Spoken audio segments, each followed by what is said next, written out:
نحمده ونستعينه ونستغفره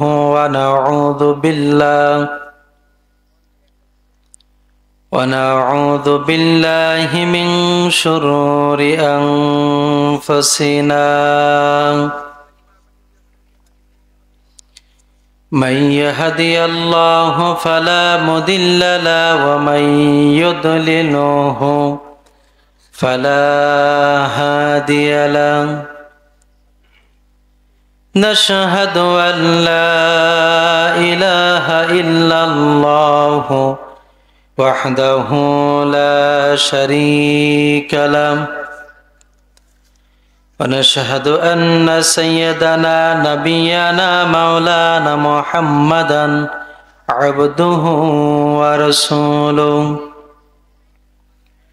الذي أرسله بالحق بشيرا ونذيرا وداعيا إلى الله بإذنه وسراجا منيرا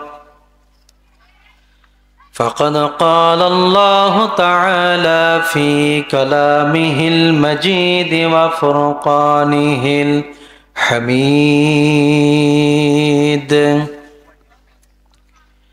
أعوذ بالله من الشيطان الرجيم بسم الله الرحمن الرحيم إن الله وملائكته يصلون على النبي يا أيها الذين آمنوا صلوا عليه وسلموا تسليما اللهم صل على سيدنا مولانا محمد وعلى آل سيدنا حبيبنا محمد সবাই জোরে সোরে পড়েন আল্লাহুম্মা সাল্লি আলা সাইয়্যিদিনা মাওলানা মুহাম্মদ ওয়া আলা আলি সাইয়্যিদিনা হাবিবিনা মুহাম্মদ সবাই দুরূদ ইব্রাহিম পড়েন اللهم صل على محمد وعلى آل محمد كما صليت على إبراهيم وعلى آل إبراهيم إنك حميد مجيد اللهم بارك على محمد وعلى آل محمد كما باركت على إبراهيم وعلى آل إبراهيم إنك حميد مجيد الحمد لله ঐতিহ্যবাহী বল্লভপুর মাধবপুর নুরানি হাফিজা মাদ্রাসা প্রাঙ্গণে আয়োজিত মাধবপুর গ্রামের সকল মৃত ব্যক্তির দোয়া মাগফিরাত কামনায় আয়োজিত আজকের এই মাহফিলে আমাদেরকে আল্লাহ তাআলা উপস্থিত হওয়ার তৌফিক দান করেছেন। এজন্য সে মহান মাবুদের দরবারে শুকরিয়া জ্ঞাপন করছি। সকলে বলছি আলহামদুলিল্লাহ। দরুদ ও সালাম পেশ করছি আমাদের প্রিয় নবী প্রিয় নেতার জন্য, সকলে বলি সাল্লাল্লাহু আলাইহি ওয়াসাল্লাম। সাহাবাই কেরাম, তাবে তাবেঈন, আইয়ামে মুস্তাহিদিন, সালফে সালেহিন, তাদের জন্য দোয়া এবং মাগফিরাত কামনা করছি। সম্মানিত উপস্থিতি, আসুন আমরা সরাসরি আল্লাহ পাকের কালাম থেকে আলোচনা শুরু করি। শয়তানের ওয়াসওয়াসা থেকে পানাহ চাওয়ার উদ্দেশ্যে আমার সাথে আপনারা সবাই পড়েন। আউযু বিল্লাহি মিনাশ শাইতানির রাজিম। বিসমিল্লাহির রাহমানির রাহিম। ওয়ামা মুহাম্মাদুন ইল্লা রাসূল قد خلت من قبله الرسول أفإن مات أو قتل انقلبتم على أعقابكم ومن ينقلب على عقبيه فلن يضر الله شيئا وسيجزي الله الشاكرين صدق الله العلي العظيم। সূরা আল ইমরান 144 নম্বর আয়াত, 14তম রুকু। এখান থেকে আমি আপনাদের সামনে আলোচনা পেশ করতে চাই। আল্লাহ রাব্বুল আলামিন আমাকে কোরআনে কারিমের আয়াত যা আমি তেলাওয়াত করেছি সেগুলির হক আদায় করে কথা বলার তৌফিক দান করুক। সকলে বলি আমিন। আল্লাহ রাব্বুল আলামিন শুরুতে বলছেন, ওয়ামা মুহাম্মাদুন ইল্লা রাসূল। মুহাম্মদ সাল্লাল্লাহু আলাইহি সাল্লাম একজন রাসূল ছাড়া আর কিছুই নন। মুহাম্মদ সাল্লাল্লাহু আলাইহি সাল্লাম কি? একজন রাসূল। আল্লাহ রাব্বুল আলামিন এ পৃথিবীর বুকে অসংখ্য নবী রাসূল পাঠিয়েছেন এবং নবীদেরকে দায়িত্ব দিয়েছেন আল্লাহ রাব্বুল আলামিনের পক্ষ থেকে বাণীগুলো মানুষের কাছে পৌঁছায় দেয়া। তাওহীদের এই দাওয়াত, ইসলামের সুমহান আদর্শের দাওয়াত প্রতিটা রন্ধে রন্ধে পৌঁছাবার জন্য আল্লাহ রাব্বুল আলামিন অসংখ্য নবী রাসূল পাঠিয়েছেন। আর মুহাম্মদ সাল্লাল্লাহু আলাইহি সাল্লামকে আল্লাহ রাব্বুল আলামিন পাঠিয়েছেন সর্বশেষ নবী এবং রাসূল করে। বলি সুবহানাল্লাহ। আল্লাহ রাব্বুল আলামিন বলেন, মা কানা মুহাম্মাদুন আবা আহাদিম মির রিজালিকুম ولكن رسول الله وخاتم النبيين। মুহাম্মদ সাল্লাল্লাহু আলাইহি সাল্লাম পুরুষদের মধ্যে কারো পিতা নন। তিনি হচ্ছেন আল্লাহ রাসূল আর তিনি হলেন সর্বশেষ নবী। সুবহানাল্লাহ। মুহাম্মদ সাল্লাল্লাহু আলাইহি সাল্লাম সর্বশেষ নবী, তারপরে আর কোন নবী আসবে না। হাদিস শরীফের ভিতরে এসেছে রাসূল করিম সাল্লাল্লাহু আলাইহি সাল্লাম বলেছেন, আনা খাতামুন নাবিয়্যিন লা নাবিয়্যা বা'দি ওয়ালা রাসূলা। আমি হচ্ছি সর্বশেষ নবী, আমার পরে কোনো রাসূলও নাই, কোনো নবীও নাই। আল্লাহ রাব্বুল আলামিন যদি কাউকে নবী বানাতেন লাকানা ওমর, ওমরকে আল্লাহ রাব্বুল আলামিন নবী বানায় দিতেন। বলে সুবহানাল্লাহ।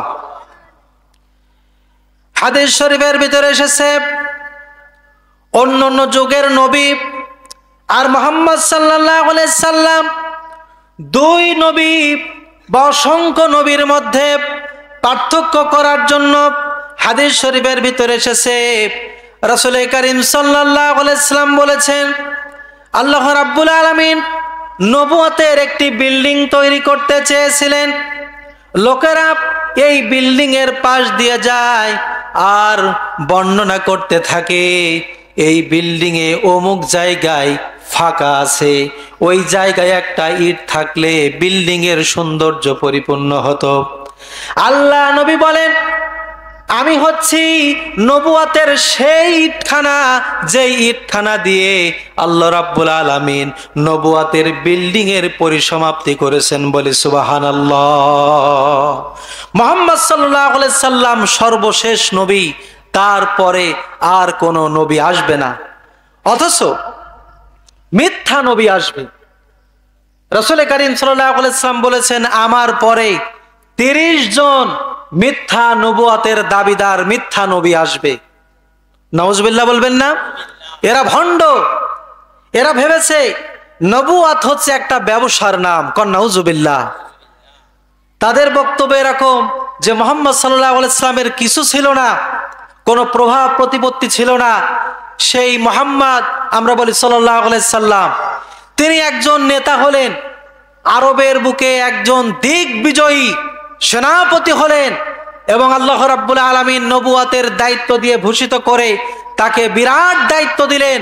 আল্লাহ তাআলা এই যে দায়িত্বগুলো দিলেন, এই ব্যবসা তো বোধহয় খুব ভালো, এই চিন্তা করে বহু ব্যক্তি তারা নবুয়াতের দাবি করেছে। আসলে তারা প্রকৃতপক্ষে সেই প্রকৃত নবী নয়, তারা হচ্ছে মিথ্যা নবী। যেমন গোলাম আহমদ কাদিয়ানি, পাকিস্তানের পাঞ্জাবের গুরদাসপুর অঞ্চলে গোলাম আহমদ কাদিয়ানি, সে নিজেকে নবী দাবি করেছিল। কোন নাউজুবিল্লাহ। নবুয়াতের দাবি করে আজও বাংলাদেশে এই আহমদি জামাত নামে ভণ্ড এই সমস্ত ব্যক্তিরা, তাদের বিভিন্ন মসজিদ আছে এবং তারা নিজেদেরকে পরিচয় দেয় যে তারা কিন্তু মুহাম্মদ সাল্লাল্লাহু আলাইহি ওয়াসাল্লামকে শেষ নবী মানে না। তাদের দৃষ্টিকোণ থেকে শেষ নবী হলো গোলাম আহমদ কাদিয়ানি। কোন নাউজুবিল্লাহ। যারা মুহাম্মদ সাল্লাল্লাহু আলাইহি ওয়াসাল্লামকে নবী বলে মানে না, তাদের কি ঈমান আছে নাকি নেই? তাদের ঈমান নেই। সুতরাং এই কাদিয়ানীদেরকে বাংলাদেশ থেকে তাদেরকে নিষিদ্ধ করতে হবে। জোরে বলেন ঠিক কিনা? মুহাম্মদ সাল্লাল্লাহু আলাইহি ওয়াসাল্লাম তিনি সর্বশেষ নবী। মুহাম্মদ সাল্লাল্লাহু আলাইহি ওয়াসাল্লাম সর্বশেষ নবী, তারপরে অন্য নবীর আর প্রয়োজনও নাই। প্রয়োজন নাই এই কারণে এক একজন নবী এসেছেন এক একটা কওমের জন্য, গোত্রের জন্য, এলাকার জন্য। আল্লাহ রাব্বুল আলামিন তাদের জন্য শরীয়ত দিয়েছিলেন।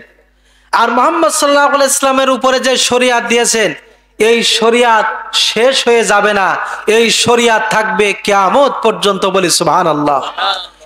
আল্লাহ রাব্বুল আলামিন কোরআনুল কারীমের মধ্যে বলছেন, কুল ইয়া আইয়ুহান নাসু ইন্নী রাসূলুল্লাহি ইলাইকুম জামিআ। হে নবী, আপনি বলে দিন, হে মানব সকল, আমি তোমাদের সকলের জন্য আল্লাহ রাব্বুল আলামিনের পক্ষ থেকে রাসূল হয়ে এসেছি। সুতরাং মুহাম্মদ সাল্লাল্লাহু আলাইহি ওয়াসাল্লামের পরে আর কোন নবীর কোনো প্রয়োজন নাই। আছে? কোনো প্রয়োজন নাই। সেই নবী আমাদের জন্য যে নির্দেশনা দিয়ে দিয়েছেন সেটা হলো এই, আমরা যদি হেদায়েতের পথে টিকে থাকতে চাই, তাহলে কোন মানদণ্ডে আমরা টিকে থাকবো, আল্লাহ তাআলা বা আল্লাহ রাসূল সে কথা বলে দিয়েছেন। রাসূল করিম সাল্লাল্লাহু আলাইহি ওয়াসাল্লাম বলেছেন, তারাকতু ফীকুম আমরাইন, দুটি জিনিস তোমাদের কাছে রেখে যাচ্ছি, লাং তাদিল্লু মা তামাসসাকতুম বিহিমা, তোমরা যদি এই দুইটি জিনিস আঁকড়ে ধরে থাকতে পারো, কোনদিন হেদায়েতের পথ থেকে তোমরা পদভ্রষ্ট হবে না। সেটা হচ্ছে কিতাবুল্লাহি ওয়া সুন্নাত রাসূলি, একটি হচ্ছে আল্লাহর কিতাব, আল্লাহর কোরআন, আর একটি হচ্ছে নবীজির হাদিস। বলি সুবহানাল্লাহ। আপনারা দেখেছেন ট্রেন চলে যে দুইটা রেল পাটির উপরে, কয়টা? যদি ওখানে একটা রেল পাটি থাকতো তাহলে কি ট্রেন চলতে পারতো? অথবা একটু সরে যেত তাহলে কি চলতে পারতো? বহু ব্যক্তি এমন আছে, তারা এরকম বলে, আমার বাংলাদেশেও আছে, তাদের নিজেদের পরিচয় দেয় যে তারা আহলে কোরআন, তারা হাদিস মানে না। দেখুন, এ কোরআনুল কারীমে আল্লাহ রাব্বুল আলামিন যা কিছু পেশ করেছেন, হাদিস দ্বারা রাসূল করিম সাল্লাল্লাহু আলাইহি ওয়াসাল্লাম সেটা আমাদের সামনে বিলি করে দিয়েছেন। ফজরের নামাজ কয় রাকাত, জোহরের নামাজ কয় রাকাত, তা কি কোরআনে সেইভাবে আছে? কোরআনে আছে, আল্লাহ পাক বলেছেন আকিমুস সালাহ, নামাজ প্রতিষ্ঠা করো, নামাজ আদায় করো। কিন্তু কত রাকাত পড়তে হবে এটা কিন্তু বলা নাই। এটা কোন জায়গায় আছে? এটা কে বলেছেন? বিশ্বনবী জনাবে মুহাম্মদ রাসূলুল্লাহ সাল্লাল্লাহু আলাইহি সাল্লাম। সুতরাং কোরআনে কারীমের বাস্তব নমুনা, কোরআনের ব্যাখ্যা হচ্ছে মুহাম্মদ রাসূলুল্লাহ সাল্লাল্লাহু আলাইহি সাল্লাম। আমরা যদি হেদায়েতের পথে টিকে থাকতে চাই, যদি আমরা হেদায়েতের মূল পথের উপরে টিকে থেকে জান্নাত যদি লাভ করতে চাই, তাহলে ট্রেন যেমন দুইটা পাটির উপরে, রেল পাটির উপরে চলে, আমরা যদি কোরআন সুন্নাহকে গ্রহণ করি, ওই অনুসারে জীবন যাপন করি, তাহলে জান্নাতে যাওয়ার জন্য আমাদের ওসিলা হবে। সুবহানাল্লাহ। সুতরাং সে চিন্তাধারা আমাদেরকে করতে হবে। আল্লাহ রাব্বুল আলামিনের পরে বলছেন, আফা ইম্মাতা আও কুতিলান ক্বালাবতুম আলা আকাবিকুম ওয়া মান ইয়ানকালিব আলা আকিবাইহি ফালান ইয়াদুররাল্লাহা শাইআ। আফা ইম্মাতা, যদি মুহাম্মদ সাল্লাল্লাহু আলাইহি ওয়াসাল্লাম মারা যান, আও কুতিলা, যদি হত্যা হন, তাহলে কি তোমরা আবার সেই জাহালাতের দিকে ফিরে যাবে? জেনে রাখো, তোমরা যদি আবার সেই জাহিলিয়াতের রাস্তায় চলে যাও, তাহলে তোমরা আল্লাহ রাব্বুল আলামিনকে ক্ষতি করতে পারবে না। এই আয়াতে কারিমা নাজিল হয় উহুদের যুদ্ধের সময়। কোন সময়? উহুদের যুদ্ধের সময়, যখন বীর বিক্রমে সাহাবে কেরাম লড়াই করছেন, যুদ্ধের ময়দানে যখন কাজ করছেন, এমন মুহূর্তে একজন মুশরিক ব্যক্তি, তার নাম হচ্ছে ইবনে কামিয়া, সে ব্যক্তি রাসূলুল্লাহকে আঘাত করেছে। আঘাত করার পরে সে ব্যক্তি প্রচার করে বেড়াচ্ছে যে মুহাম্মদ সাল্লাল্লাহু আলাইহি ওয়াসাল্লাম নিহত হয়েছে আমার হাতে। নাউজুবিল্লাহ বলবেন না? এই কথা যখন প্রচার হচ্ছে, বর্ষিয়ান সাহাবী তাদের হাত থেকে তরবারি খসে পড়ছে। আহারে, বিশ্বনবী পৃথিবীতে নাই, তাহলে কার জন্য আমরা যুদ্ধ করব, কার জন্য জিহাদ করব? আল্লাহ রাব্বুল আলামিন এ পরিস্থিতির ভিতরে শোনায় দিলেন, শুনে রাখো, যে ইসলাম তোমাদের কাছে এসেছিল, তোমরা তো জাহান্নামের নিকটবর্তী ছিলে। ওয়া কুনতুম আলা শাফা হুফরাতিম মিনান নার, তোমরা তো জাহান্নামের নিকটবর্তী ছিলে, আর ওই জায়গা থেকে আমি আল্লাহ রাব্বুল আলামিন তোমাদের জান্নাতের পথ দেখিয়ে দিয়েছি। সুতরাং বিশ্বনবী সাল্লাল্লাহু আলাইহি ওয়াসাল্লামের সাথে থেকে, ইসলামের সাথে থেকে, কোরআনের সাথে থেকে তোমরা যদি মনে করো মুহাম্মদ সাল্লাল্লাহু আলাইহি সাল্লাম হত্যা হয়েছে, নিহত হয়েছে, এই খবর শুনে তোমরা যদি জাহালাতের দিকে ফিরে যাও, আবার যদি সেই বাপদাদার ধর্মে ফিরে যাও, শুনে রাখো, আমি আল্লাহ পাককে কোনো ক্ষতি করতে পারবে না। ক্ষতি যা হবার তা হবে সব তোমাদের। ঠিক কিনা? আচ্ছা, আপনারা বলুন তো দেখি, ইসলাম আসলে আল্লাহর নাকি আল্লাহর নবীর? আল্লাহ পাকের। কোরআনে কারীম থেকে শুনুন, আল্লাহ রাব্বুল আলামিন বলছেন, ইন্নাদ-দীনা ইনদাল্লাহিল ইসলাম। জেনে রাখো, একমাত্র জীবন বিধান আল্লাহ পাকের তরফ থেকে, সেটার নাম ইসলাম। সেটার নাম কি? মুহাম্মদ সাল্লাল্লাহু আলাইহি ওয়াসাল্লাম হচ্ছেন এই ইসলাম প্রচারক, তাওহীদের প্রচারক, আল্লাহ পাকের দাওয়াত, দ্বীনের দাওয়াত, কোরআনের দাওয়াতের প্রচারক। সুতরাং ইসলাম তো নবীর না, তাই যে নবীর বিদায়ের সাথে সাথে সাল্লাল্লাহু আলাইহি সাল্লাম, ওনার বিদায়ের সাথে সাথে আমরা যে জাহালাতের দিকে ফিরে যাব, এটা তো যুক্তিযুক্ত না। কারণ হচ্ছে যে নবী তো পৃথিবীতে চিরকাল থাকবেন না, তিনিও বিদায় হবেন, তো ইসলাম চুল পরিমাণ নিচে আসবে না। জোরে বলেন ঠিক কিনা? আল্লাহ রাব্বুল আলামিনের জন্য বলেছেন, এই শুকরিয়া আদায় যখন করব, এই শুকরিয়া আদায় করতে হলে শুকরিয়া আদায় করতে হবে নিজেদের জন্য। বলেন কাদের জন্য? আল্লাহ রাব্বুল আলামিন বলেন, ওয়া মাইয়াশকুর ফাইন্নামা ইয়াশকুরু লিনাফসিহি, যে ব্যক্তি শুকরিয়া আদায় করে সে শুকরিয়া আদায় করে তার নিজের জন্য। আল্লাহ রাব্বুল আলামিনের শুকরিয়া আদায় করে, আল্লাহ পাকের স্তুতি প্রশংসা ঘোষণা করে। আমরা প্রত্যেক নামাজের মধ্যে রবের শুকরিয়া আদায় করি।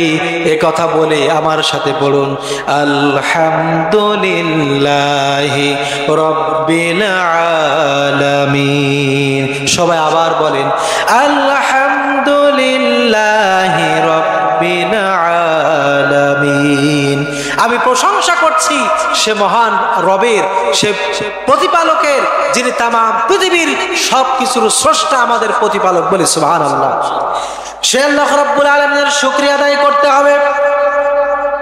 শুকরিয়া আদায় সবাই করতে পারে না, শুকরিয়া আদায় করতে পারে তারা।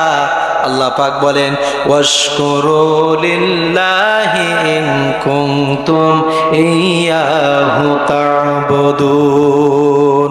শুকরিয়া করো সেই আল্লাহ পাকের, যে আল্লাহ রাব্বুল আলামিন একমাত্র যারা আল্লাহ পাকের ইবাদত করে তারাই তার রবের শুকরিয়া আদায় করতে পারে। বলে সুবহানাল্লাহ।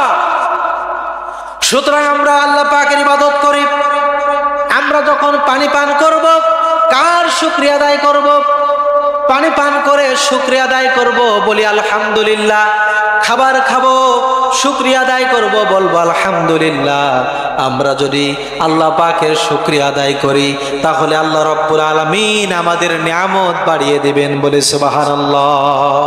কোরআনুল কারীমের ভাষায় শুনুন, আল্লাহ রাব্বুল আলামিন বলছেন, লাইন শাকারতুম লাযীদান্নাকুম ওয়া লাইন কাফারতুম ইন্না আযাবি লাশাদীদ। আমার শুকরিয়া আদায় যদি করো তাহলে নিয়ামত বাড়িয়ে দেব, আর যদি আমার শুকরিয়া আদায় না করো তাহলে মস্ত বড় শাস্তি তোমাদের জন্য রেখে দিয়েছি। নাউযুবিল্লাহ। শুকরিয়া আদায় করতে হবে কার? আল্লাহ পাকের শুকরিয়া আদায় করতে হবে। নির্দেশটা কার? কোরআনের কারিমে আল্লাহ তাআলা বলছেন, ফাযকুরুনি আযকুরকুম ওয়াশকুরুলি ওয়ালা তাকফুরুন। তোমরা যদি আমি আল্লাহর শুকরিয়া আদায় করো, আমি আল্লাহ পাক তোমাদেরকে স্মরণ করব। দেখুন, এখানে আমরা শুকরিয়া আদায় করছি কার? এখানে আমরা অল্প কিছু মানুষ আমরা রবের শুকরিয়া আদায় করছি। আমরা যখন রবের শুকরিয়া আদায় করব, আল্লাহ রাব্বুল আলামিন গোটা ফেরেশতাকুলের সামনে আল্লাহ আমাদেরকে নিয়ে প্রশংসা করবেন। বলে সুবহানাল্লাহ। শুকরিয়া আদায় কারটা বড় হলো? আমাদেরটা না আল্লাহরটা? আল্লাহ পাকেরটা বড় হলো। আল্লাহ রাব্বুল আলামিন সেই শুকরগুজারকারী বান্দাদের দিকে সব সময়ের জন্য এভাবে করে চান। দেখুন, আল্লাহ পাক কি আমাদের শাস্তি দিতে চান? আমরা আযাবের মধ্যে নিপতিত হব, জাহান্নামে যাব, এটা কি আল্লাহ পাক চান? আল্লাহ চান না। কোরআনে কারীম আল্লাহ তাআলা বলছেন, মা ইয়াফআলুল্লাহু বিআযাবিকুম ইন শাকারতুম ওয়া আমানতুম। তোমাদেরকে আযাব দেয়া আমি আল্লাহ রাব্বুল আলামিনের মোটেও কোনো ইচ্ছা নয়, বরং তোমরা যদি আল্লাহর শুকরিয়া আদায় করো আর যদি আল্লাহর উপর ঈমান আনো তাহলে তোমাদের আযাব দেওয়ার ইচ্ছা আমি আল্লাহ পাকের নাই। বলি সুবহানাল্লাহ। আমরা যদি সেই রবের শুকরিয়া আদায় করতে পারি, ওই রবের উপর ঈমান আনতে পারি, শুকরিয়া আদায় করে রবকে যদি খুশি করতে পারি, তাহলে আল্লাহ রাব্বুল আলামিন বলবেন, ফাদখুলি ফি ইবাদি ওয়াদখুলি জান্নাতি। আমার বান্দাদের দলে শামিল হয়ে যাও আর আমার জান্নাতের মধ্যে প্রবেশ করো। বলে সুবহানাল্লাহ। শুকরিয়া আদায় করা লোকের সংখ্যা কম না বেশি? খুব কম। শুকরিয়া আদায় করা লোক খুব কম। এটা আমার কথা, আপনার কথা না। আল্লাহ রাব্বুল আলামিন বলছেন, ওয়া ইন্না রাব্বাকা লাযু ফাদলিন আলান নাস ওয়ালাকিন আকসারাহুম লা ইয়াশকুরুন। আল্লাহ বলছেন, ওয়া ইন্না রাব্বাকা লাযু ফাদলিন আলান নাস। তোমার রব বান্দাদের উপরে বড়ই অনুগ্রহশীল। সুবহানাল্লাহ বলবেন না? আল্লাহ রাব্বুল আলামিন অনুগ্রহশীল। আল্লাহ পাক আমাদের দুইটা চোখ দিয়েছেন, বলার জন্য জিহ্বা দিয়েছেন, মুখের সৌন্দর্য বৃদ্ধির জন্য দুইটা ঠোঁট দিয়েছেন। আল্লাহ পাক সুন্দর অবয়ব আমাদের দান করে দিয়েছেন। আল্লাহ রাব্বুল আলামিন বান্দার উপরে রহমশীল, দয়াশীল। যত যা কিছু প্রয়োজন, খাবারের প্রয়োজন হলো, কে খাবারের যোগান দেন? জোরে বলেন, কে যোগান দেন? ওই আল্লাহ রাব্বুল আলামিনের খাবারের যোগান দেন। আমরা সেই খাবার খেয়ে বেঁচে থাকি। আমরা আল্লাহ পাকের হুকুম অনেকেই মানি না, তারপর আল্লাহ রাব্বুল আলামিন আমাদেরকে খাওয়ান। তাই আল্লাহ পাক বলছেন, ওয়ালাকিন আকসারহুম লা ইয়াশকুরুন। অধিকাংশ মানুষই আমার শুকরিয়া আদায় করে না। অধিকাংশ মানুষ আল্লাহ শুকরিয়া আদায় করে না। সুতরাং আল্লাহ রাব্বুল আলামিন বলছেন, যারা তার রবের শুকরিয়া আদায় করবে তাদের জন্য আল্লাহ রাব্বুল আলামিন নিয়ামত বাড়িয়ে দিবেন। এরপর আল্লাহ রাব্বুল আলামিন বলছেন, ওয়ামা কানা লিনাফসিন আন তামুতা ইল্লা বিইযনিল্লাহি কিতাবাম মুআজ্জালা। কোন প্রাণী তার নির্ধারিত সময় আল্লাহ পাকের হুকুম ছাড়া মৃত্যুবরণ করতে পারে না। তাহলে বোঝা গেল, মৃত্যুবরণ কেউ যদি করে, কার হুকুম থাকে? আমরা পৃথিবীর বুকে কেউ বেঁচে থাকতে পারবো না। পারবো না কি? কুল্লু নাফসিন যায়কাতুল মাউত।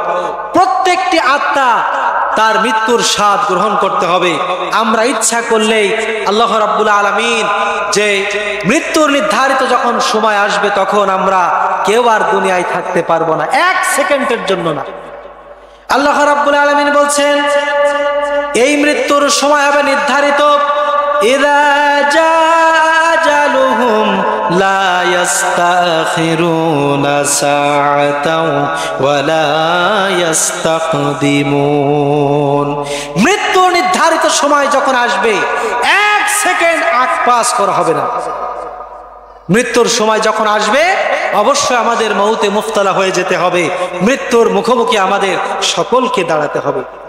রাসূল কারীম সাল্লাল্লাহু আলাইহি সাল্লাম, রাসূলুল্লাহ যখন ইন্তেকাল করেন, পৃথিবীতে কারো ইন্তেকাল এভাবে করে হয় নাই। সাধারণ মানুষের ইন্তেকাল আর নবীজির ইন্তেকাল একরকম হয় নাই। রাসূল কারীম সাল্লাল্লাহু আলাইহি সাল্লাম জ্বরাক্রান্ত আছেন, ফজরের রক্ত হলো। এমন সময় রাসূল কারীম সাল্লাল্লাহু আলাইহি সাল্লাম একেবারে মুমূর্ষ হয়ে গেছে। এমন সময় হযরতে জিবরাইল আলাইহিস সালাম এসে বলছেন, আসসালামু আলাইকা ইয়া রাসূলুল্লাহ। হে আল্লাহর রাসূল, আপনার উপরে সালাম। আল্লাহ পাক আমাকে আপনার কাছে পাঠিয়েছেন আর জানতে চেয়েছেন আপনি কেমন আছেন। আল্লাহ নবী বললেন, ওগো জিবরাইল, আমি খুবই কষ্টের মধ্যে আছি, জীবনটা যায় খুব কষ্টের মধ্যে আছি। আল্লাহ নবী যখন এই কথা বললেন, হযরতে জিবরাইল আলাইহিস সালাম বলছেন, ইয়া রাসূলুল্লাহ, আজকে একজন নতুন ফেরেশতা আমি সঙ্গে করে নিয়ে এসেছি। পৃথিবীর বুকে কারো জান কবজের জন্য অনুমতির কোনো প্রয়োজন হয় না। আর আমি যাকে সাথে এনেছি তিনি আপনার কাছে অনুমতি চান। আপনি যদি অনুমতি দেন তাহলে সে তার কাজ শুরু করবে, আর যদি অনুমতি না দেন তাহলে আল্লাহ রাব্বুল আলামিন তাকে ফেরত যাওয়ার কথা বলে দিয়েছেন। হযরতে জিবরাইল আলাইহিস সালাম বলছেন, ইয়া রাসূলুল্লাহ, আপনি সিদ্ধান্ত কি দেবেন আপনার ব্যাপার। তবে এতটুকু জানি, আরশের মালিক আল্লাহ রাব্বুল আলামিন আপনার জন্য অপেক্ষা করতেছেন, ইন্তজার করতেছে। আল্লাহ নবী বললেন, জিবরাইল আলাইহিস সালামকে বললেন, আজরাইলকে তার কাজ শুরু করতে দাও। হযরত আজরাইল যখন মুহাম্মদ রাসূলুল্লাহ সাল্লাল্লাহু আলাইহি সাল্লামের বুকের উপরে হাত রেখেছেন, মৃত্যুর যন্ত্রণা, নবীজি বলেছেন, ইন্না লিমাউতি সাকরাত, প্রত্যেকটা মৃত্যুর মধ্যে কষ্ট আছে।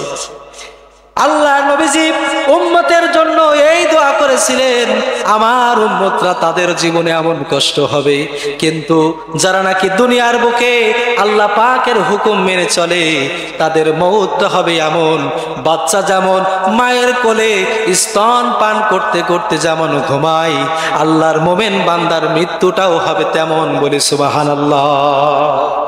এ ধরনের মৃত্যু আমরা যদি আশা করতে পারি আমাদের জন্য এটা কল্যাণকর হবে। আমরা শত চেষ্টা করলেও, আমরা যদি সুন্দর একটা বিল্ডিং তৈরি করে তার মধ্যে আশ্রয় গ্রহণ করি যে আমরা মৃত্যুর কাছে আমরা যাব না, আমরা কি পারবো সেটা? আল্লাহ রাব্বুল আলামিন বলছেন, আইনামা তাকুনু ইউদরিকুমুল মাউত ওয়ালাউ কুনতুম ফি বুরুজিম মুশাইয়াদা। তুমি যেখানেই যাও না কেন, তুমি যদি লোহার দুর্গে যদি অবস্থান করো, মৃত্যুর সময় যদি এসে যায়, তাহলে মৃত্যু অবশ্যই তোমার কাছে উপস্থিত হয়ে যাবে। মৃত্যুর থেকে পালাবার কোনো উপায় নাই।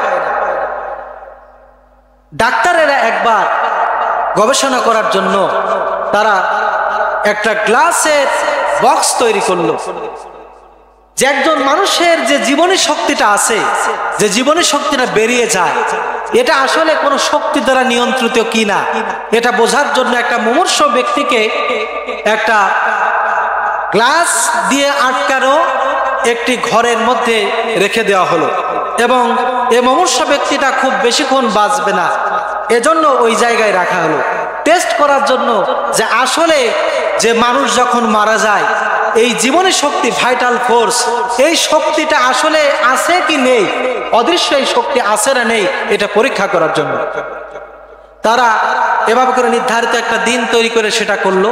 দেখা গেল যখন মৌতের যন্ত্রণায় ছটফট করতেছে ওই মুমূর্ষ ব্যক্তিটা, তখন গ্লাসের যে এটা আটকানো ছিল সেটাকে টাস করে সাথে সাথে সেটা ফেটে গেল।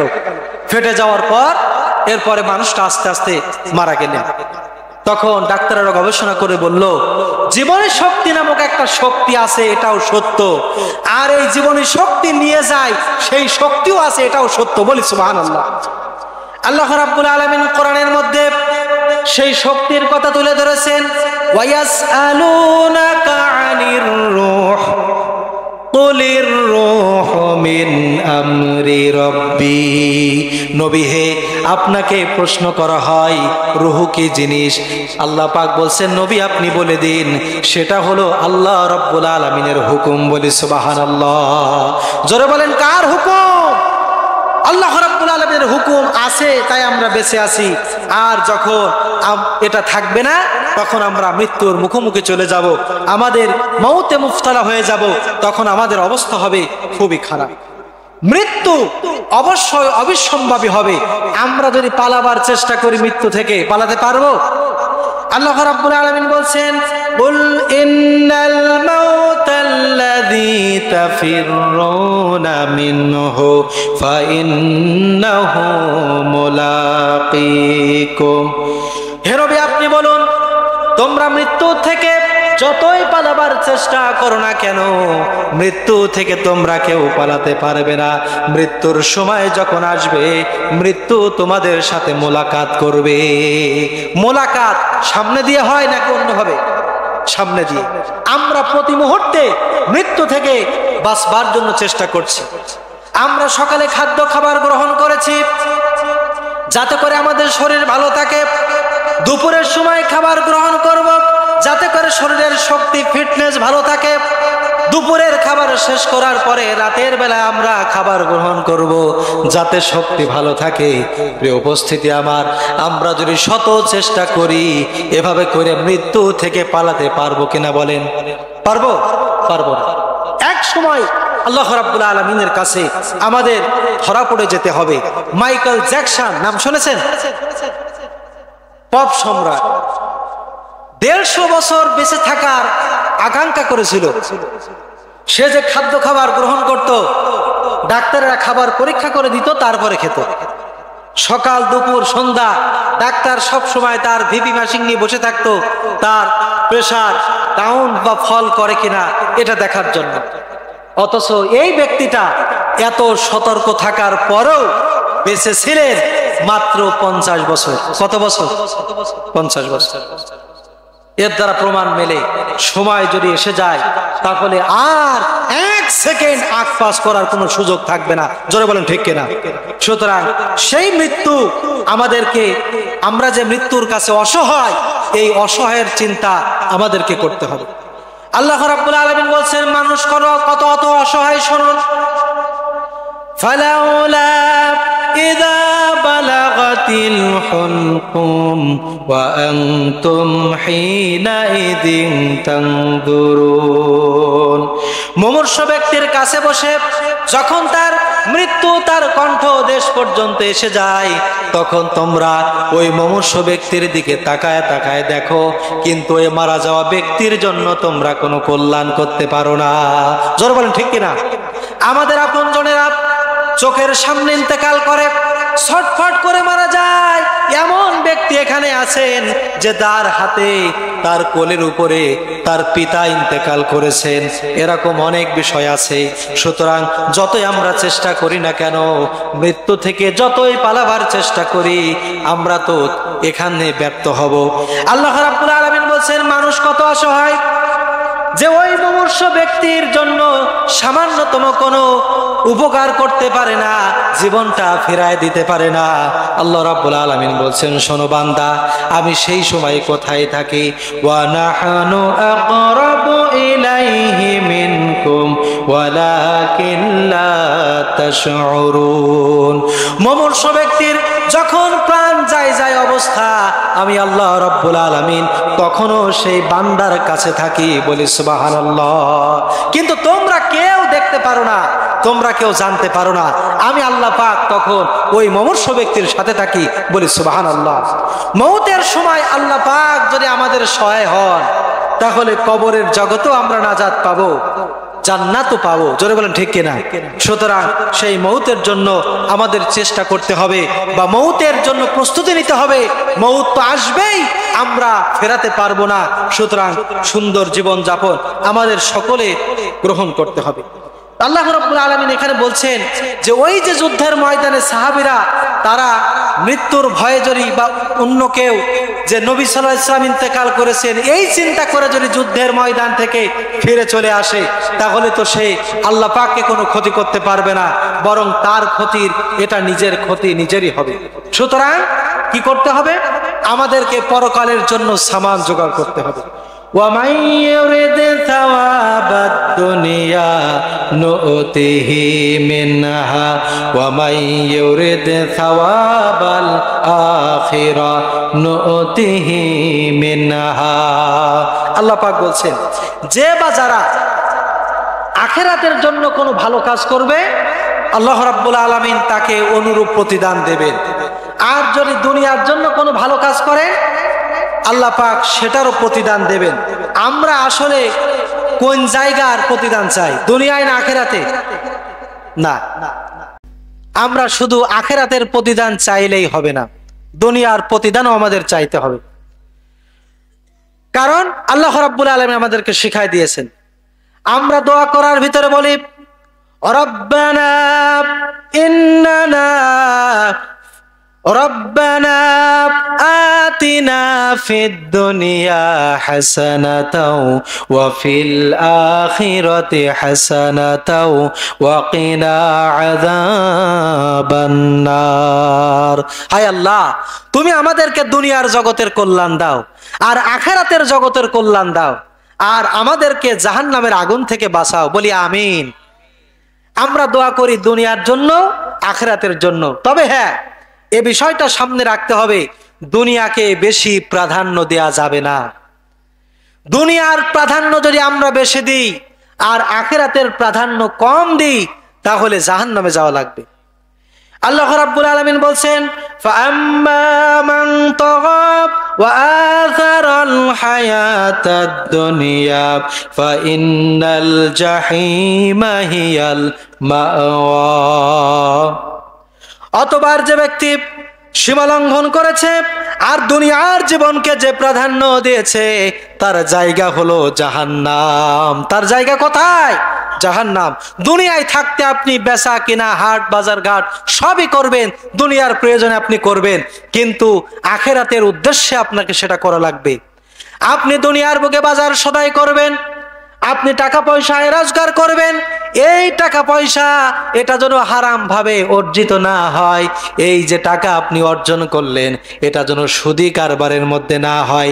আপনি যদি হালাল রিজিক যদি অন্বেষণ করতে পারেন, তাহলে হালাল রিজিকের মাধ্যমে জান্নাতে যাওয়া সহজ হয়ে যাবে। জোরে বলেন ঠিক কিনা? সুতরাং হালাল রিজিক অন্বেষণ করতে হবে। আর আখিরাতে জান্নাত যাওয়ার জন্য অন্তরে একমাত্র আল্লাহর ভয় রাখতে হবে। কার ভয়? আল্লাহ রাব্বুল আলামিন বলছেন, ওয়া আম্মা মান খাফা মাকামা রাব্বিহি ওয়া নাহান নাফসা আনিল হাওয়া ফা ইন্নাল জাহিমা হিয়াল মাওয়া। আর যে ব্যক্তি, আল্লাহ রাব্বুল আলামিন বলছেন, وَأَمَّا مَنْ خَافَ مَقَامَ رَبِّهِ وَنَهَى النَّفْسَ عَنِ الْهَوَى فَإِنَّ الْجَنَّةَ هِيَ الْمَأْوَى।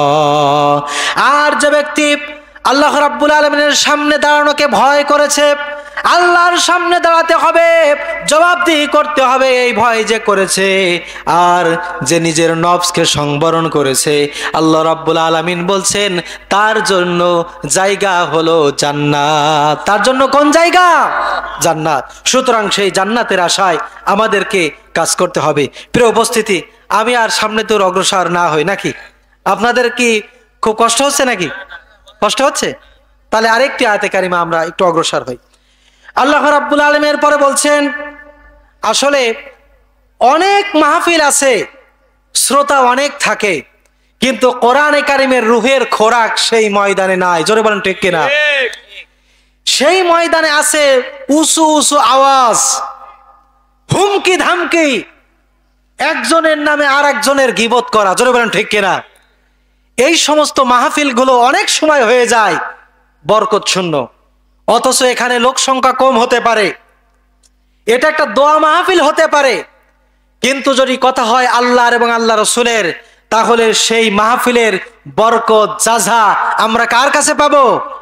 সেই মাহফিলের দাম অবশ্যই আল্লাহর কাছে আছে। বলি সুবহানাল্লাহ।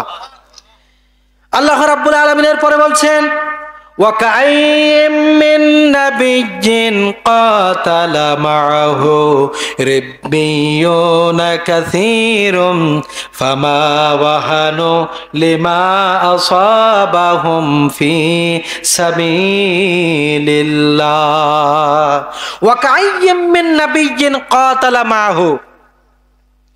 অনেক নবীর জীবন এমন হয়েছে যে তাদের সাথে বহু আল্লাহওয়ালা লোক, সাধক শ্রেণী, দরবেশ শ্রেণীর লোক নবীদের সঙ্গে যুদ্ধ করেছে।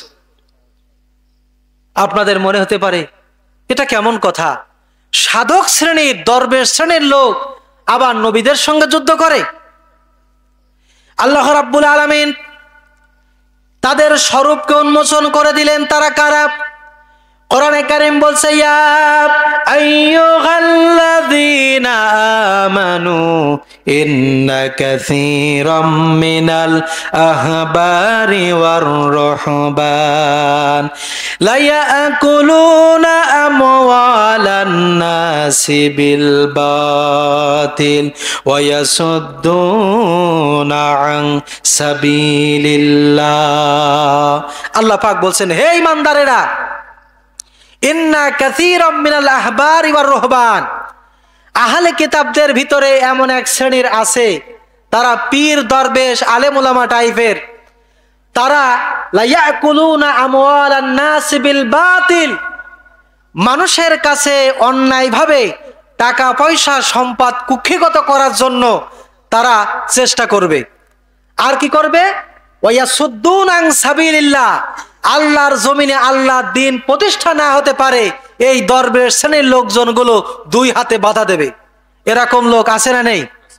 আজকে আমরা দেখতে পাই সমাজে এক শ্রেণীর স্বার্থান্বেষী আলেম, যখন ইসলামের ঐক্য সবচাইতে প্রয়োজন, তখন ইসলামওয়ালাদের সঙ্গে ঐক্য না করে, যারা ইসলাম চায় না, শরিয়া আইন চায় না, তাদের সঙ্গে ঐক্যের প্রস্তুতি নিচ্ছে। জোরে বলেন ঠিক কিনা? সুতরাং কোরআনে কারিমে আল্লাহ পাক বলছেন নবীদের সঙ্গে যুদ্ধ করেছে বহু আল্লাহওয়ালা লোক, দরবেশ শ্রেণীর লোক। আজও এই জামানায় এমন দরবেশ শ্রেণীর লোক ইসলামের বিপক্ষে বিপক্ষতা করতে পারে নাকি পারে না? আবার এ কথাও সত্য, এক শ্রেণীর এমন আলেম আছে যারা মন্দির কি আর মসজিদ কি এর মধ্যে তাফরিকা বোঝে না। মসজিদ আল্লাহর ঘর, যেখানে ঢুকলে ঈমান তরতাজা হয়, আর মন্দির এটা হচ্ছে হিন্দুদের অমুসলিমদের উপাসনালয়, সেখানে ঢুকলে ঈমান বরবাদ হয়ে যায়। সুতরাং যারা আজকে স্বার্থের আশায় এই কাজগুলি করছেন, পেছনে প্রতিমা রেখে সামনে একটা টেবিল পেতে বিরাট বড় হুজুর মাথায় টুপি দিয়ে আপনি জাতির সামনে কি হিসেবে পরিচিত হচ্ছেন? আমি বলবো ওই জামানায় নবীদের সঙ্গে যুদ্ধ করেছে যেমন দরবেশ শ্রেণীর লোক, তুমিও আজকে দরবেশ সেজেছো, বলেন ঠিক কিনা? এই দরবেশগিরির সাথে ইসলামের কোনো সম্পর্ক নাই, মূর্তির সঙ্গে ইসলামের কোনো সম্পর্ক নাই, এটা ইসলাম নয়। ইসলাম হতে হলে আমাদেরকে সলিড তাওহীদে বিশ্বাসী হতে হবে। সেই সলিড তাওহীদে বিশ্বাসী হতে হলে আল্লাহ রাব্বুল আলামিনের সঙ্গে কাউকে শরীক বানানো যাবে না। যাবে নাকি? আল্লাহ রাব্বুল আলামিন বলছেন, পড়েন আমার সাথে, কুল হুয়াল্লাহু আহাদ আল্লাহুস সামাদ লাম ইয়ালিদ ওয়া লাম ইউলাদ ওয়া লাম ইয়াকুল লাহু কুফুয়ান আহাদ। আল্লাহ পাক বলছেন, নবী আপনি বলুন, আল্লাহ পাক এক এবং একক, তিনি কারো উপাস্য, তিনি কারো থেকে জন্মগ্রহণ করেননি, তিনি কাউকে জন্ম দেননি। আকাশ আর জমিনে আল্লাহ রাব্বুল আলামিনের সঙ্গে কোনো সমকক্ষ নাই। বলি সুবহানাল্লাহ। যে আল্লাহ রাব্বুল আলামিনের সমকক্ষ নাই, যারা আল্লাহর সঙ্গে শিরক করে, কোরআন বলছে ফালা তাকউদা মাহুম, খবরদার, যেখানে আল্লাহ রাব্বুল আলামিনকে নিয়ে ঠাট্টা মশকরা করা হয়, শিরকের অনুষ্ঠান করা হয়, আল্লাহ পাক ঈমানদারদেরকে বলছেন খবরদার, সেই জায়গায় তুমি কখনো বসবে না।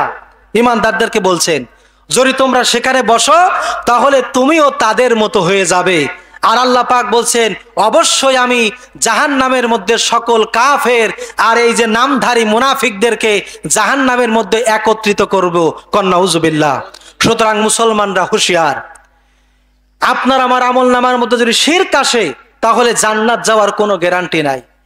আমার কথা নয়, আল্লাহ রাব্বুল আলামিন বলছেন মাইয়াশরিক বিল্লাহি ফাকাদ হারামাল্লাহু আলাইহিল জান্নাহ। শুনে রাখো, যে বা যারা আল্লাহ রাব্বুল আলামিনের সঙ্গে শিরক করে, আল্লাহ পাক বলছেন তার জন্য আল্লাহর জান্নাত হারাম হয়ে যায়। নাউজুবিল্লাহ। বলতে পারেন আমার অনেক আমল আছে, আমি অনেক ভালো ভালো কাজ করেছি, এই আমল দিয়ে আমি তো পার হব, যদি একটু শিরক করেও ফেলি, আসলে কি সম্ভব হবে? আল্লাহ রাব্বুল আলামিন বলছেন ওয়াকাদিমনা ইলা মা আমিলু মিন আমালিন ফাজআলনাহু হাবাম মানসুরা। কিয়ামতের ময়দানে বান্দা যখন তার আমলনামা নিয়ে হাজির হবে, ওই আমলনামার মধ্যে আমি যদি শিরক দেখতে পাই তাহলে ওই আমলনামার গুরুত্ব আমি আল্লাহ দেব না, বরং ধুলি কণার মতো আমি বাতাসের সঙ্গে ধুলা বালির মতো আমলনামা উড়াইয়ে দেব। নাউজুবিল্লাহ। আহা, আপনার আমার সারা জীবনের আমল এই সবগুলো যদি আল্লাহ পাক ধুলাবালির মতো উড়ায় দেয়, জাহান্নামে যাওয়া ছাড়া কোনো পথ নাই। এজন্য আল্লাহ রাব্বুল আলামিন বলছেন, হাদিস শরীফের ভিতরে বলা হয়েছে লা তুশরিকু বিল্লাহ, আল্লাহর সঙ্গে কাউকে শরীক করো না। তোমাকে যদি হত্যা করা হয়, ওয়াইন কুতিলতা ওয়াইন হুররিকতা, তোমাকে যদি হত্যা করা হয়, তোমাকে যদি আগুন দিয়ে জ্বালিয়ে পুড়িয়ে ভস্ম করে দেয়া হয়, এরপরেও তুমি শিরক করবে না। রাসূল কারীম সাল্লাল্লাহু আলাইহি ওয়াসাল্লাম এই কথা বলে দিয়েছেন। তাহলে আমাকে জ্বালায়ে পোড়ায়ে যদি ভস্মীভূত করতে পারবো না, কারণ ইন্নাশ শিরকা লাযুলমুন আযীম, শিরক হচ্ছে সবচাইতে মস্ত বড় অপরাধ। জোরে বলেন কি অপরাধ? সবচাইতে বড় অপরাধ। এই শিরকের সাথে মুসলমানদের কোনো সম্পর্ক থাকতে পারে না। সুতরাং ইসলামী আন্দোলনের কর্মীদেরকে বলবো এবং মুসলিম জনতাকে বলবো, ইমানের সাথে শিরকে সংমিশ্রণ করা যাবে না। যদি আমরা এমনটা করি, কে অসন্তুষ্ট হবে? আর ওই আল্লাহ পাককে অসন্তুষ্ট করে আমরা কি দুনিয়ায় লাভবান হব? জোরে বলে লাভবান হব? কশ্চিন কালো লাভবান হব না। তাই বিনয়ের সঙ্গে বলছি, যারা এই অন্যায়গুলো করেছেন তওবা করেন, আল্লাহ রাব্বুল আলামিন মাফ করে দিতে পারেন। আর যদি তওবা করার মতো তওবা না করেন, এবছর করেন, 5 বছর পরে আবার করেন, তাহলে কিন্তু আল্লাহ রাব্বুল আলামিন ক্ষমা করবেন না। তাহলে আল্লাহওয়ালা লোকেরাও যুদ্ধ করে কার সাথে? নবীদের সাথে বহু আল্লাহওয়ালা লোকেরাও যুদ্ধ করে। আচ্ছা বলেন তো, নবীদের শত্রু কারা বলতে পারবেন? আল্লাহ রাব্বুল আলামিন বলছেন নবীদের শত্রু কারা? নবীরা ডানপন্থী নাকি বামপন্থী? আমি শেষ করে দেব ইনশাআল্লাহ। নবীরা ডানপন্থী নাকি বামপন্থী? জোরে বলেন কোন পন্থী? ডানপন্থী। নবীরা ডানপন্থী। ডানপন্থী যারা, তাদের নেতৃত্ব নবীরা দেন। আর আমরাও ডানপন্থী লোক, নবীদের নেতৃত্বে আমরা কোথায় যেতে চাই? জান্নাতে। আর যারা বামপন্থী, তারা কোন জায়গায় যাবে? জাহান্নামে। এই বামপন্থীদের সঙ্গে সম্পর্ক কাদের? ওরা কিন্তু ইসলাম ওনাদেরকে সহ্য করতে পারে না। ওই জামানায়, নবীদের জামানায়ও ঠিক এমনটা ছিল। আল্লাহ রাব্বুল আলামিন বলছেন নবীদের শত্রু কারা ছিল? ওয়াকাযালিকা জাআলনা লিকুল্লি নাবিয়্যিন আদুওয়াম মিনাল মুজরিমিন। জেনে রাখো, নবীদের শত্রু অন্য কাউকে আমি বানাই নাই। আল্লাহ পাক বলেন নবীদের শত্রু হলো পাপিষ্ট আর পাপী নিকৃষ্ট ধরনের লোকেরা। ওই পাপী লোকেরা নবীদের জামানায় ছিল। এই জামানায় এরকম পাপী লোক কি নাই? আজকের জামানায় যারা পাপী লোক, তারা ইসলামের বিরুদ্ধে অবস্থান নেয়। জোরে বলেন ঠিক কিনা? তারা কোরআনের বিরুদ্ধে অবস্থান নেয়। সুতরাং পাপীদের সাথে ইমানদারদের সম্পর্ক হতে পারে না। যদি তারা তওবা করে ফিরে আসে, এটা কল্যাণকর হবে। দেখুন আল্লাহ তাআলা বলছেন যে এই যে নবীদের সঙ্গে যুদ্ধ হয়েছিল, এই যুদ্ধের ক্ষেত্রে কখনো নবীরা ভয় পায়নি। আল্লাহ বলছেন যে লিমা আসাবাহুম ফি সাবিলিল্লাহ, আল্লাহ রাস্তায় যুদ্ধ করার ক্ষেত্রে তাদের মন কখনো হতাশ হয়নি। ওমা দুআফু, দুর্বলতাও দেখায়নি। ওমাস্তাকানু, আর কখনো মাথাও নত করেনি। কারা? নবীরা। কাদের সামনে? কাফেরদের সামনে। কাফেরদের সামনে মাথা নত করেনি। আল্লাহু ইউহিব্বুস সাবিরিন, বরং আল্লাহ পাক ধৈর্যশীলদের ভালোবাসেন।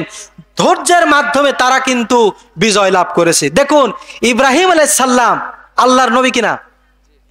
হযরত ইব্রাহিম আলাইহিস সালাম তিনি কারো পরোয়া করেননি।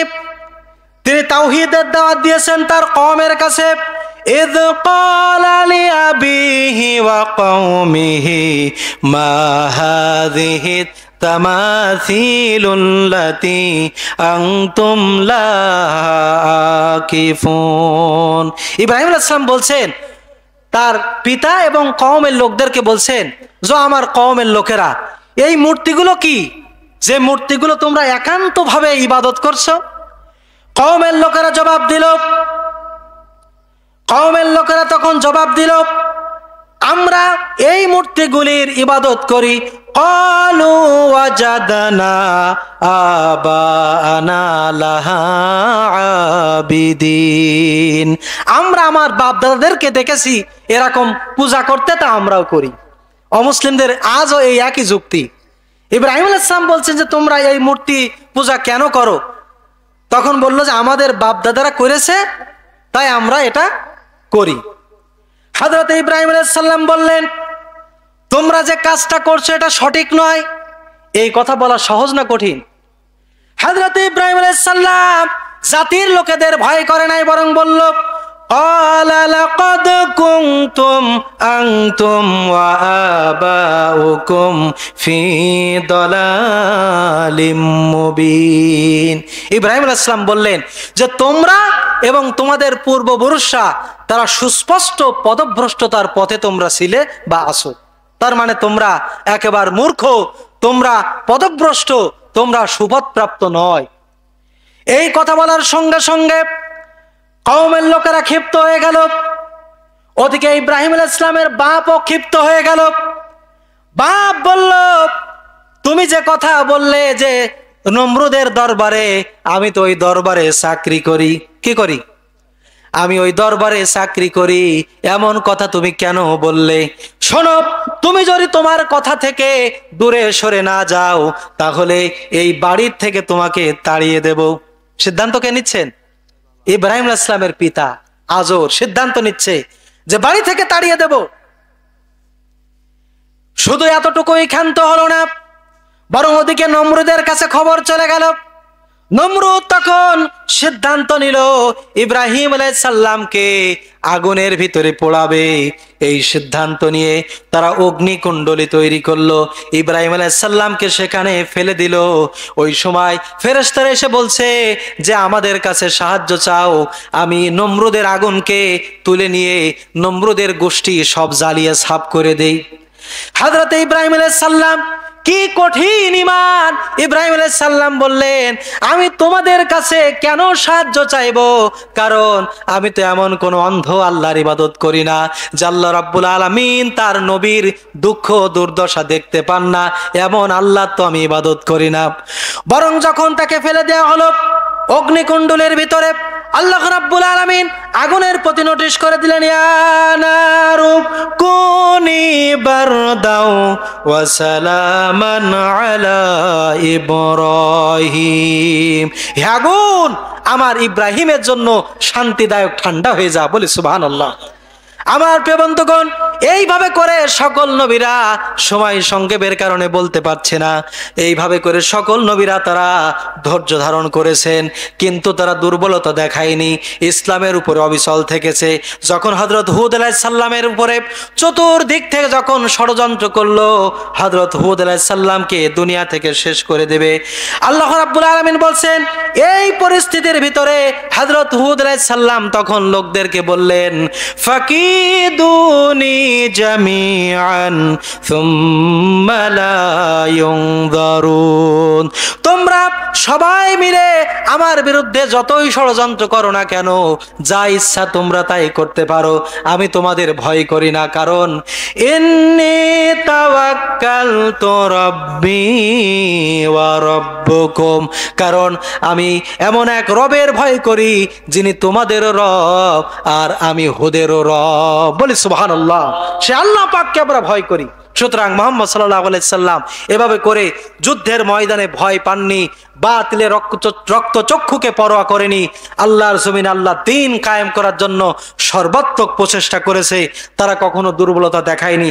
সময়ত উপস্থিতি, আমি আর আপনাদের সামনে আর বেশি দূর অগ্রসর হচ্ছি না, যেহেতু সামিয়ানা নাই আর আপনাদের কষ্ট দেওয়াটা আমার কাছে কষ্ট লাগছে, তবু তারপরে একটু সময় নিয়ে বলেছি। আপনারা কষ্ট পেয়েছেন নাকি? তো যাই হোক, আল্লাহ তাআলা, হতে পারে ছোট্ট প্রোগ্রাম, কিন্তু আল্লাহ রাব্বুল আলামিন যেন এই ছোট্ট প্রোগ্রামকে, বিশেষ করে এই মাধবপুরবাসী, বল্লভপুরবাসী যারা দুনিয়া থেকে বিদায় হয়ে গেছেন, তাদের রুহের মাগফিরাত কামনায় যে মাহফিল, অনেকে সমবেত হতে পারেননি।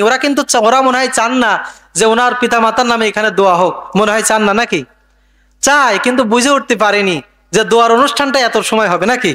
যাই হোক, আল্লাহ তাআলা এ ধরনের অনুষ্ঠানে আমাদেরকে সমবেত হওয়া এবং আল্লাহ পাকের কথা সুন্দরভাবে বলা, সে অনুসারে জীবনযাপন করার তৌফিক দান করুক। সকলে বলি আমিন।